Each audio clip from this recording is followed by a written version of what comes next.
$300 ga shunaqa logotip qildim, ko'rsangiz aniq yoqadi.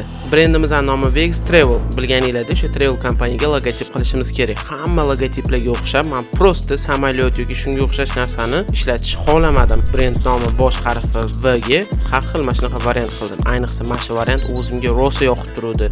Bu yerda men o'zim bir quyosh bilan V harfini birlashtirib, shu quyoshni dunyo ko'rish ma'nosida ko'rsatmoqchi edim. Ranglari ham rosa yoqdi. Lekin klientimiz Vegas qo'yayotganimizga yoki sal Amerikaga yaqinroq nimadir qilib bering dedilar. Amerika bayrog'ini birlashtirib, mana shunaqa variant qildim. Xullas bundan keyin yana ancha o'zgartirishlar bo'ldi. Yoki unaqa qilib ko'ring, bunaqa qilib ko'ring. Xullas har xil variantlar qilib ko'rdik. Lekin oxiri baribir mana shu variantda to'xtadik. Endi topshirishga o'tdim, lekin okey, shunga bitta samolyot qo'shib ko'ring. Yo'nalishimiz bilinmayapti dedilar. Men aytdim, okey, travel so'zi bor-ku, desam, "Yo, mayli, okey, qo'shib ko'ravering" dedilar. Momo yo deb qo'shib ko'rsatdim. Okey, endi shuni sal kattaroq qiling dedilar. Xuddi o'sha logotipni qaytarib ko'rsatdim. Voy, okey, va shu zo'r chiqdi dedilar. Xullas oxiri mana shu variantda qoldik va mana shu dizaynlarni qilib berdik.